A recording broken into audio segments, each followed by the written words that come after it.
Support for this podcast comes from the Neubauer Family Foundation, supporting WHYY's Fresh Air and its commitment to sharing ideas and encouraging meaningful conversation. This is Fresh Air. I'm Tanya Mosley. The Writers Guild of America is on strike, and you may have noticed some of your favorite shows, like Jimmy Kimmel Live, The Late Show with Stephen Colbert, and Saturday Night Live are in reruns or have gone dark. And soon, we could see the strike's impact on scripted television and cable and streaming productions.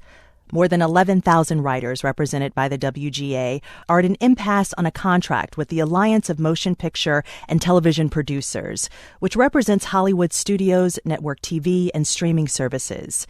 The main sticking points are money and job security. The WGA argues that while streaming has skyrocketed, pay for the people who write shows and movies has not. Writers and supporters have formed picket lines over the last few weeks in front of studios in Los Angeles and New York. Actors Angela Kinsey, Creed Bratton, and Kate Flannery of the series The Office recently spoke from the picket lines in L.A. about the importance of writers. Hey, everybody. Hey, everybody. 3 actors here who used to be on The Office, and we can't talk because our words come from writers. We need the writers. We need a good deal for them. Support for them supports us all. WGA strong. See that? No words. WGA strong. The entertainment industry is changing. We need to evolve with it, and we need fair compensation for our writers. What they said. Yes. That was Angela Kinsey, Creed Bratton, and Kate Flannery talking with the WGA Guild West from the picket lines in Los Angeles. Writers are also calling for some sort of regulation of artificial intelligence to protect writers from AI taking over their jobs. John Koblin has been following the strike. He's a media writer for the New York Times and is the co-author of the book It's Not TV, The Spectacular Rise, Revolution, and Future of HBO. John, welcome to Fresh Air. Thanks for having me.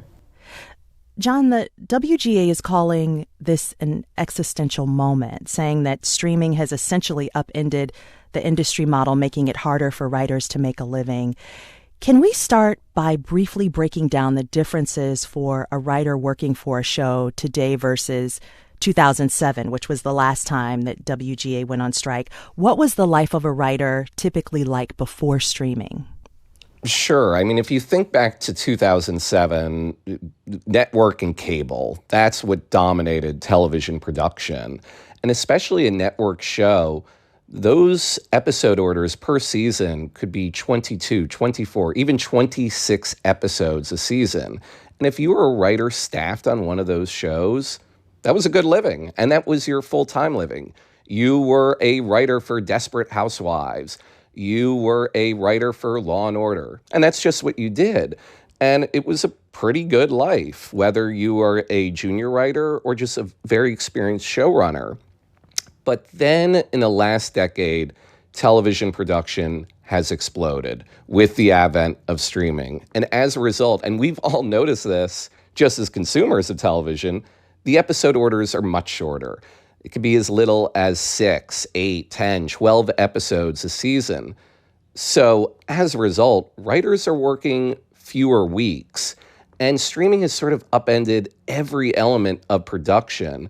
So as a result, a writer, after working as little as 10 weeks on a show, is then left scrambling to find another job. So despite the fact the studios have invested billions in TV over the last few years, writers have said that their pay has stagnated and that their working conditions have deteriorated.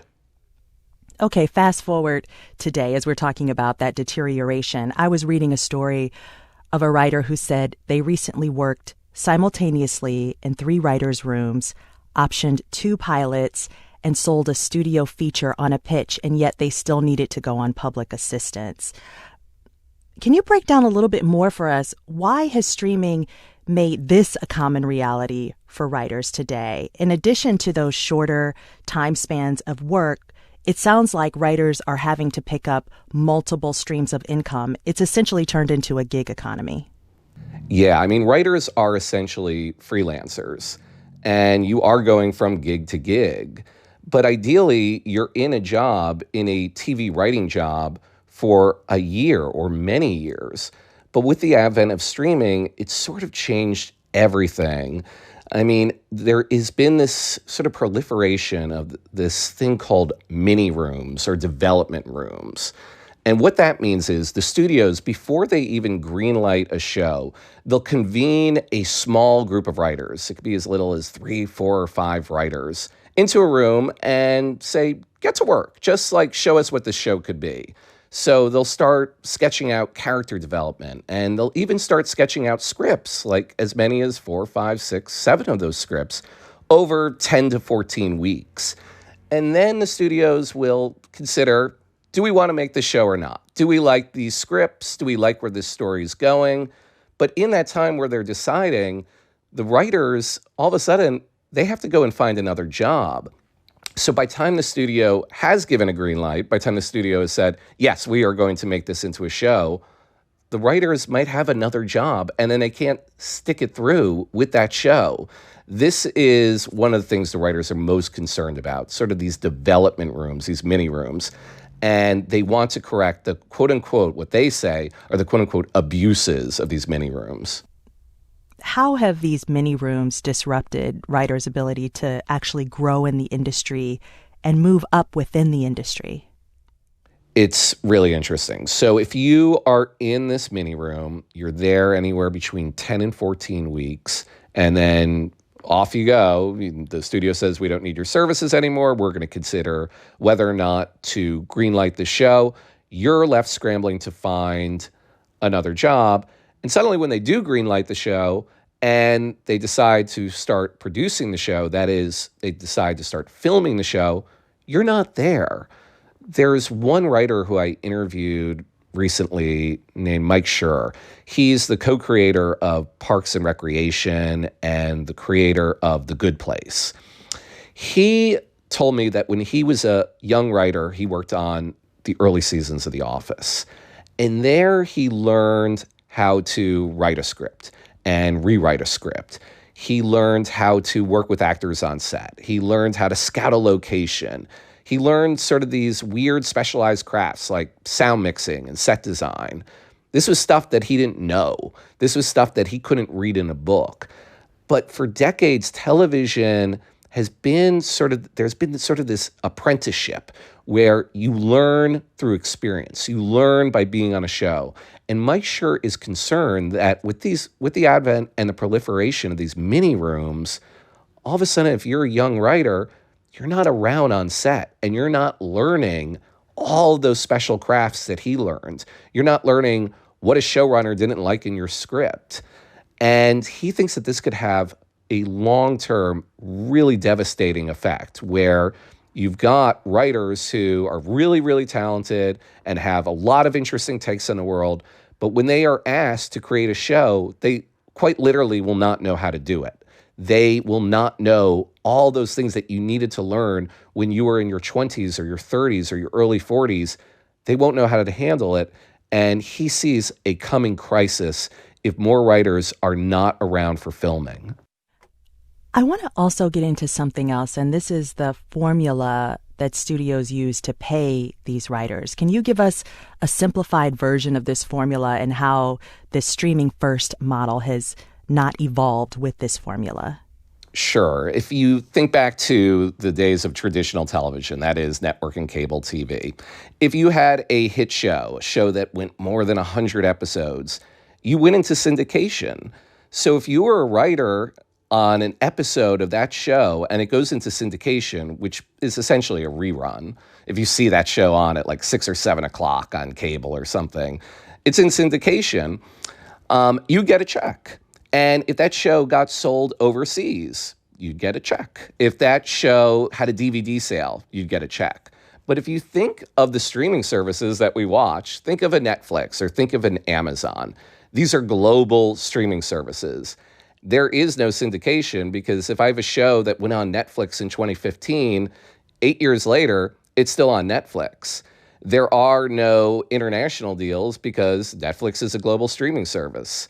So as a result, all these distribution arms have been cut off and has been replaced with a fixed residual or a sort of royalty. And the writers say that this formula is all messed up. And those checks that they used to get 15, 20, 30 years ago, was sort of the lifeblood of the middle class writer. This was a source of income that kept you afloat if you were between jobs or you decided to take a break because you wanted to try to figure out how to create your own show or you wanted to write a movie script. Those checks allowed you to go off on this creative endeavor. But the writers argued that those checks in the streaming era are much, much smaller, leaving less room to go ahead and take a sabbatical, essentially, to figure out what you want to do next. The WGA says that in the last decade, essentially the median weekly writer-producer pay has actually gone down by 4%, or after adjusting for inflation, somewhere around 23%. And screenwriters' pay has declined by 14%. This seems pretty substantial. What is the WGA proposing the studios actually provide to ensure that they receive what they deem a living wage? Essentially, more money. This entire dispute, this entire negotiation, when there were negotiations, the two sides are currently not talking, is basically about money. And what really sort of drives the writers nuts is they look at 10 years ago, there were something like 300 scripted shows in American entertainment. That number has basically doubled over a decade, or more than doubled over 15 years. So they can see that billions and billions of dollars are being invested, and then they're saying, why has our pay either been flat or actually gone down, and gone down somewhat significantly when you factor in inflation? And it drives them crazy. These are the people who are literally creating shows. When you are watching a show and you see created by, that's a writer. That's a writer who wrote that first script, or a couple writers who wrote that first script. So they really do feel like they're left behind, especially when they look at their peers, like actors who are getting huge sums per episode. You know, one of the things that's changed in television over the last decade, movie stars were never interested in doing a television show. That is, whether it's a limited series, which is a one and done season, or a recurring series. But as television has sort of taken off and become sort of the crown jewel of American entertainment, movie stars have been interested in doing TV. They see that it's a huge part of the cultural zeitgeist. And as they've come into TV, first of all, they like those shorter episode orders because then they don't have to stick around for 8 or 9 months of the year. They like it when there's 6 or 7 episodes because it's less demand of their time. But they also take in a sizable amount of money, like $1 million per episode or $2 million per episode. So the writers are saying, let's just have our fair share. Like, we deserve more. Like, if everybody else is benefiting from streaming, why aren't we? That's really interesting because, yes, there used to be that stark line between movie stars and television stars. Part of the reason why we're seeing these ballooning of budgets, you're saying, for television series or streaming series is because of the introduction of the movie star. Absolutely. And it's a lot of things, but the introduction of the movie star really put us on sort of this assembly line, on this conveyor belt that can't be stopped. And because so many streaming services have come online in the last 4 years, really, it's become an arms race between everybody. So all of a sudden, you're competing for that movie star, or you're competing for that script, and I'm going to offer more and more and more. And there's a lot more special effects in these shows. So these budgets have just ballooned everywhere. And Netflix, particularly, when they got into original programming in 2012 or 2013, the only way that Netflix could really get a foot in the door and convince Hollywood, hey, you should make a show or movie with us, was by offering just an insane, jaw-dropping amounts of money. House of Cards, we all remember that when that debuted in 2013. That was Netflix's, not their first original show, but their first big, ambitious original show. And when they were trying to convince the director, David Fincher, who was one of the big names behind House of Cards, we want you to make this show with us, they gave him an offer that had never been seen in Hollywood before. We are going to give you 2 seasons, 26 episodes, and we are going to commit $100 million. That was the most amount of money that had ever been offered for something that hadn't been seen yet. And that really just changed the whole ballgame. We aren't just talking writers here. Can you lay out some of the ways that a potential strike that lasts well beyond the moment, a prolonged strike, could impact other types of production jobs? Yeah, I mean, the effect could be really devastating. Think about a production is a huge endeavor, and it doesn't involve just actors and writers and directors. It also involves all the people who help keep a production propped up. That includes crew members, that includes drivers, caterers, security, lumberyard workers, makeup artists. There are a lot of people who help productions, and these are folks who are just getting back on their feet after the pandemic. When the pandemic hit, productions were shut down for months and months and months. And then in early 2021, late 2020, when productions started to come back, these people were wearing masks on set. Like, there were all these like crazy procedures in order to avoid getting the virus. And finally, it's almost back to normal. And now with much of production shut down, a lot of these folks are once again going to be out of work. In 2007, the writer strike, which that lasted more than 3 months, it was a 100-day strike. That cost the Los Angeles economy an estimated $2.1 billion. So the fallout from this could be significant. I mean, even think about the late night shows. The late night shows, as you said earlier, are all dark right now. And so they've been dark for 3.5 weeks at this point. There are lots of writers who work on those shows. There are also lots of people who aren't writers who work on those shows.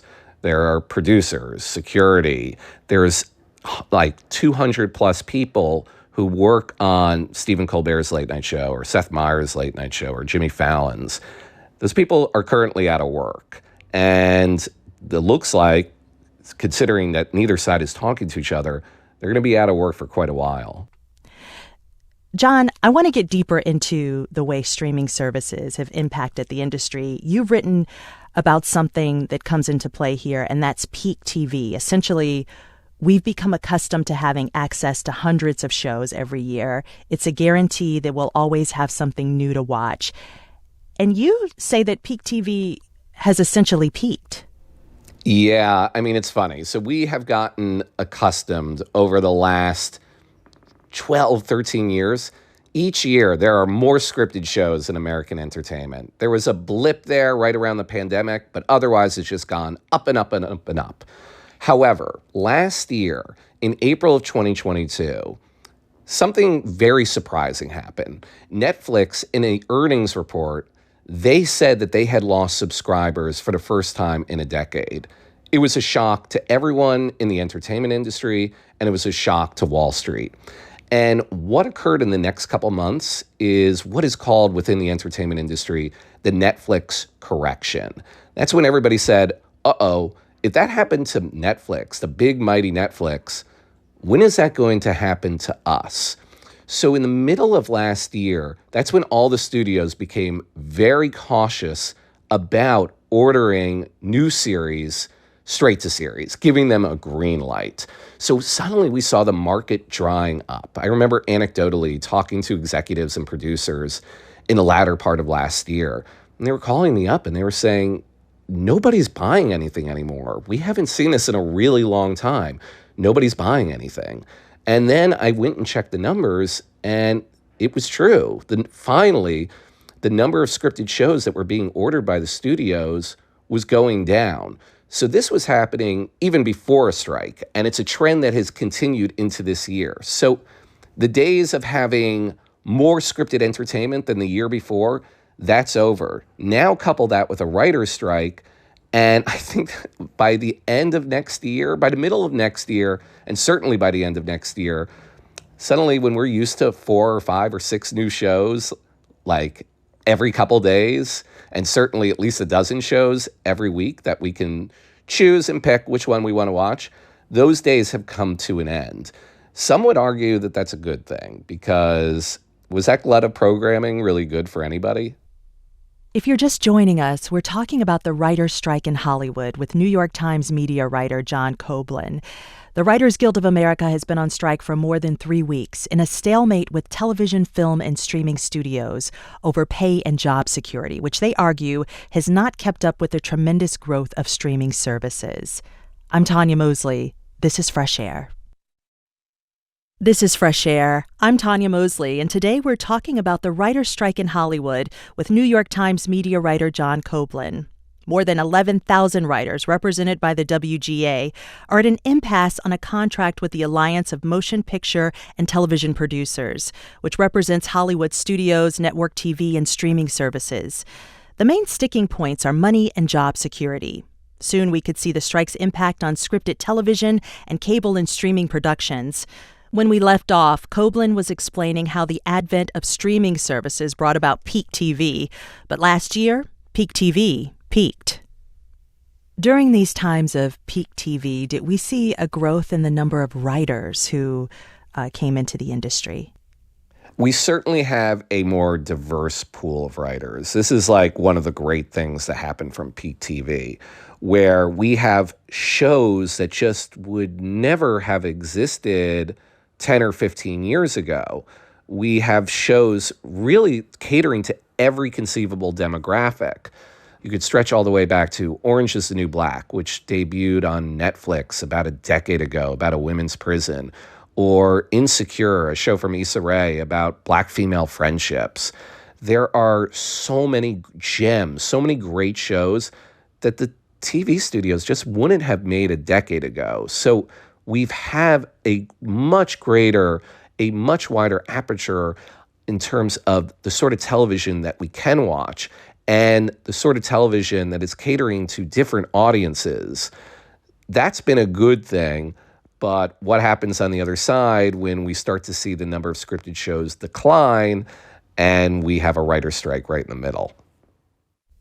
I want to get into how this also maybe spooked Wall Street, right? So they soured on the spending of billions of dollars. Really, we started to see this shift around the spring. Can you explain what happened?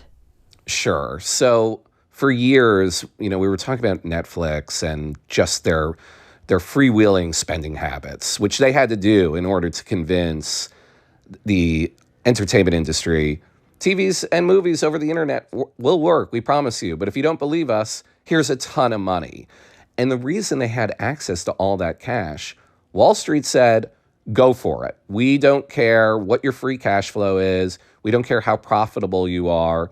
Much like the way that like an Uber or a Lyft they were given permission by investors to spend freely, worry about the profits later, just get market share now. Netflix did the same thing. So as a result, Wall Street, they didn't care about profits. Then all of a sudden, when Netflix announces in April of 2022, we've lost subscribers for the first time in a decade, it seems like the American market might be saturated. That's when Wall Street said, oh, that previous strategy, that previous point of view we had, never mind that. All we care about now is profits. So as a result, all these studios who are investing and losing billions of dollars building out their streaming services, all of a sudden they decided, okay, we have to change in a hurry. We have to satisfy Wall Street. We have to make these things profitable, and we're going to have to do it quickly. And with that has come a lot of pain. Getting back to the writers and where they stand, since the beginning of film and television, they have been complaining that studios basically treat them like second-class citizens. But the other side of this, your colleague Brooke Barnes, who covers Hollywood as well, actually wrote that privately, numerous studio and streaming service executives portray writers as melodramatic and out of touch. And so I'm just wondering, when they say that the writers are out of touch, are they speaking about the economics of the business, what you're just laying out right now, to the realities of the life of a writer? Yeah, there has been tensions, simmering tensions between the writers and the studios, really going back for a century. The writers have gone on strike multiple times, really usually once a generation. And that is because they feel like they are not held in the same esteem as directors and actors. And in the current dispute, yeah, the studios and the studio executives and producers will say privately, the writers are asking for this massive realignment of the industry. They want to turn the clock back to 2005 when it was just network TV and cable television. Those days are gone. Like all these things that you're asking for, or many of these things you're asking for it to go back to the old days. And unfortunately, those days are gone. This could be an objection with capitalism, okay, but there's nothing we can do about that. That is what the studios say. That really what the writers are asking, or much of what the writers are asking for, is just unrealistic. Has the Writers Guild in any way taken into consideration all of this, the massive layoffs that have been happening? Are they looking to adapt to a shrinking industry and what they're proposing to company executives? No, I mean, the writers have painted this in really urgent and stark terms, calling it an existential moment, saying the survival of writing as a profession is at stake. They see a complete, total five-alarm crisis on their hands, and they want to protect this profession. They want to protect the art of screenwriting. And no, they are not sympathetic to the current job woes of these companies. They will look at the salaries and compensation levels of top executives and say, how are you paying these executives 50, 60, 70, 80 million dollars a year? We're not even asking for that much. And another reason that they're not sympathetic, so they're negotiating this contract now. Whenever they get a deal, and it might take months to get a deal, it'll be a 3-year contract. And the writers have argued that the media executives have said, okay, our streaming services right now, they're hemorrhaging cash, but we promise you, Wall Street, that they will be profitable within a year or two. The writers have said, so by 2026, they will be profitable. That's the next time that we are going to negotiate a contract. We're not waiting. By that point, it could be too late. By that point, writing really could, as a profession, be completely changed. So we're not going to wait around for that. This is the moment. It's right now. If you're just joining us, my guest is John Koblin, media writer for the New York Times. He's been covering the writer's strike in Hollywood and its impact on movies, television, and streaming. We'll be right back. This is Fresh Air. Let's get back to my interview with John Koblin, media writer for the New York Times. He's covering the writer's strike in Hollywood and its impact on movies, television, and streaming. We've been framing a lot of our conversation around streaming. I'm interested in what is happening with traditional television and cable. One of your colleagues actually wrote that traditional television is on viewership life support, and movie studios are now banking on franchises and remakes. We see this because of poor ticket sales for dramas and comedies. What is the reality for writers who work for TV, some of those like NBC, ABC, CBS?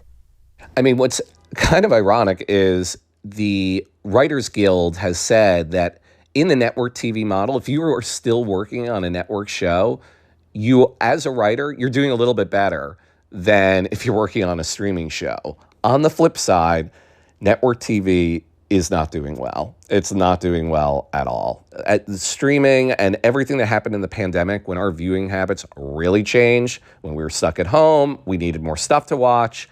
Suddenly, that's when we were signing up for multiple streaming services in droves. It has really driven down the viewership for broadcast television and cable television. And these networks are a shell of what they once were. It's gotten to the point where NBC executives are actively considering giving up their 10 p.m. hour, their 10 p.m. primetime hour, and handing it back over to the affiliates within the next couple years.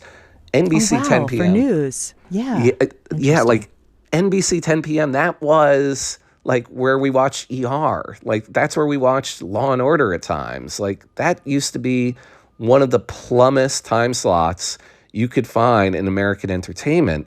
And it's a shell of what it used to be. And the cable networks, it's the same thing. Ratings are just down significantly. And as a result, advertising dollars are down significantly. It was just a few years ago that there were cable networks like a USA or a TNT, which were making ambitious original scripted programs. They're not really doing that anymore because there aren't enough viewers to justify the costs. Is there space for innovation?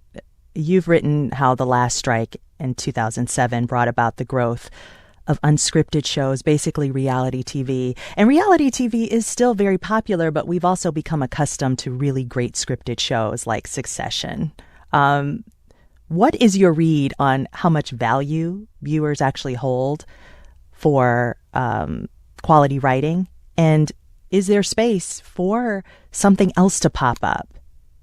It's possible. I mean, we will see more reality series, whether we like it or not, or whether we watch them or not, because the studios are going to have to fill them all with something, especially with a prolonged strike. It's funny, ABC released its fall schedule just last week, anticipating that it is going to disrupt scripted television. And the entire lineup is nothing but reality shows and unscripted television. So that means Celebrity Jeopardy. That means the $100,000 Pyramid. That means shows like Shark Tank. There's even a show called The Golden Bachelor, which is a spinoff of The Bachelor. So if a bachelor were used to a hunky 20 or 30-something being at the center of it, this will feature, we don't know the age yet, but it will be a hunky 50, 60, or 70-year-old. Oh. But this is the direction the networks are going in because they have to fill them all. And in previous strikes, sort of surprising things have come about. In the 1988 writer's strike, which was the longest strike ever, it lasted 5 months and 153 days. That's when the Fox network programmed Cops. And in the 2007 strike, NBC, trying to figure out more unscripted television, they had The Apprentice on the air, but they wanted to figure out a way to sort of juice it. So that's when they came up with The Celebrity Apprentice, starring Donald Trump. Let's take a short break. If you're just joining us, we're talking about the writer's strike in Hollywood with New York Times media writer John Koblin. The Writers Guild of America has been on strike for more than 3 weeks in a stalemate with television, film, and streaming studios over pay and job security, which they argue has not kept up with the tremendous growth of streaming services. This is Fresh Air. John, this time around, the WGA is also asking for something else that we haven't seen in years past, and that is the regulation around AI, artificial intelligence. They're worried about a future where AI takes the place of a writer. How likely is that at this moment? If you ask the writers, they would say very likely. I mean, if you just went back 6 or 7 months ago and you were polling WGA members, I don't even know if AI would have been like one of these top priorities. This wasn't really an animating issue for them, certainly a year ago, in the same way that it wasn't really an animating issue for any of us a year ago. But then I think we all saw what ChatGPT looked like a number of months ago, and we said, oh, what is this artificial intelligence thing? And suddenly, just as the negotiations were just about to begin, and they began in March, this suddenly took on a much greater urgency. And writers, as they were talking to WGA leaders, it was coming up a lot in conversation. Like, what are we doing about AI? So the biggest issue by far in this dispute is compensation. That is number one, the most important thing in the world. But artificial intelligence is a big issue for them. What is interesting is that it's just come up a few months ago, but the Alliance of Motion Picture and Television Producers, they won't really talk about it. They're saying at this time they can't offer a guarantee that AI won't be used, but they'll suggest an annual meeting on the advances of the technology. One writer actually pointed out that that was the same response that the union wanted to talk about the impacts of the internet back in 2007. Is this a kicking of the can for the industry, or is it an indication that studios might be considering AI as a creative tool? That was the writer's interpretation of the discussion. The studios came back and said publicly, Look, we have effectively said that we are going to regard writers. If you are a human being, you're a writer. And if you're a writer, you're a human being. They didn't say that in the negotiation room, according to the writers, but the studios have said, yes, of course we understand. But here's what the writers don't want to happen. Here's what they see as the nightmare scenario. We've been talking about how there's been this long simmering tension between the studios and the writers. And one writer I talked to could envision a scenario where if you think of sort of this like cliche of like a studio executive's office where he is dressing down a writer and saying something to the effect of, if I could write this myself, I would. Why do I need you? The writer's sort of like nightmarish, morbid fantasy is a studio executive saying, I don't need you. I'm going to put this into whatever the latest version of ChatGPT is. I'm going to have AI rewrite these 3 pages. So to them, that is unacceptable. They want to put a significant guardrail around what they call literary material. That is, AI cannot generate original content. Or if you put 20 Nora Ephron scripts into the AI machine, then it spits out a Nora Ephron-like movie. That they don't want to happen. And the other thing that they are trying to put a guardrail against is source material. That is, if a studio executive says, oh, I had AI generate a 10-page document on Paris in the 19th century, go ahead and write a movie or a TV show based on that. That's not good. That's unacceptable to the writers. They will not adapt something that AI generated the way they would adapt a book or a magazine article and make that into a show. Understood, but there's still just so much we don't know about the abilities of AI.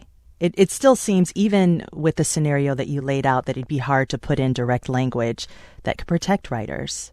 Yeah, I mean, one thing that's actually interesting is though the writers are trying to put in these guardrails, they have also sort of said that writers themselves can use AI. That is, if I need it as a prompt to, sort of break a logjam, break my writer's block, or I can't stand staring at that blinking cursor on my computer screen, maybe AI can help me out a little bit. We don't know where it's going to go, but the writers are really worried that there could be a moment a few years from now, if this is not addressed in this negotiation, that is, whenever these negotiations continue again, that is going to spell trouble for them long term, and that there is no doubt that the studios will try to implement it in some way. Yeah, I mean, the scenario that you gave about a writer actually help using, say, Chat GPT in order to get something on the page. We've heard some other creatives in music, for example, say that AI could be used as a tool to enhance the work versus replacing humans, that may not be a bad thing because we use source material from other places, like you said, a book, and adapting a book to turn it into a movie. These are the conversations that WGA wants to have with the industry, with industry executives. But why do you think it's breaking down so much that really essentially neither side wants to come together to even have those types of talks to come to some sort of agreement? It's essentially broken down across the board. Yeah, I don't even know how much of a negotiation they've had over artificial intelligence because they're so far apart on every issue. If you talk to the studios, they'll say that the negotiations, which began in mid-March, didn't really begin in earnest until mid-April, because at that point, again, this is what the studios say, the WGA folks in the room were really just giving presentations, and they weren't really doing much back and forth or doing much talking. And then they left the room to go get a strike authorization vote from their members, which, by the way, they did in overwhelming fashion. 98% of the writers said, okay, yes to a strike. So those negotiations, if you talk to the studios, really just took place over the course of 2-3 weeks. And clearly it didn't get very far. So the writers went on strike on May 2nd, so 3.5 weeks ago, and they haven't talked since. But one of the reasons why they haven't talked is because the studios are currently in negotiations with 2 other unions. They're currently in talks with the Directors Guild, and within a number of weeks, they're going to be in negotiations with the Actors Guild. Both of their contracts are due at the end of June. So many in Hollywood believe the writers and the studios are not going to get together again until July at the earliest. What could potentially happen if SAG-AFTRA, that's who you're talking about, if SAG-AFTRA decides to strike, if the Directors Guild talks break down and they decide to strike? That sounds pretty catastrophic. Yeah, it would be Hollywood Armageddon, because right now we still have some productions that are online. Shows or movies where the scripts are done and filming can continue. We've got our scripts. Ideally, we would like to make some tweaks and we would like to have a writer on set while we are filming, but we no longer live in a best case scenario world because the writers are on strike, so we'll live with this. But if the directors and the actors went on strike, that's it. There are no productions happening in the U.S. anywhere. So that would be a total nightmare. On the flip side, if the directors and the actors make a deal with the studios, that could potentially undercut the writers' position. One thing that the writers have really benefited from in these first 3.5 weeks, and one of the reasons why the picket lines in LA and New York have been so energetic, there has been this like a cross-union solidarity in a way that everybody I've talked to on the writer's side said they haven't seen before. In 2007, when the writers went on strike, it only took a week or two before a union that represents crew members said that this is a destructive move. We've seen the opposite happen this time. We've seen actors on the picket lines with writers. We have seen the writers set up picket lines outside productions, and there are crew members who refuse to cross the picket line. And as a result, more productions where all the scripts are done have been forced to shut down because crew members or even actors won't cross a picket line. What is the argument, though, for everyday people to care about this beyond how it might impact their ability to watch their favorite shows? I mean, it's interesting. On the one hand, we're talking about sort of the solidarity that the WGA is enjoying from the other unions. We do have an ascendant labor movement in this country, and the WGA is one of the most powerful unions in Hollywood. And the fact that they've experienced as much goodwill as they have, that's interesting, and that is a departure from 2007. But it's also sort of the future of how we consume content beyond, hey, I don't have a new show, you say to yourself in the month of December or in the month of January.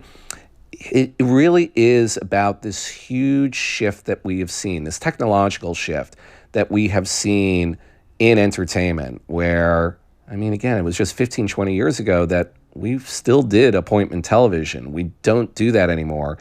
So this struggle is about how the Hollywood model has changed and been sort of influenced by Silicon Valley.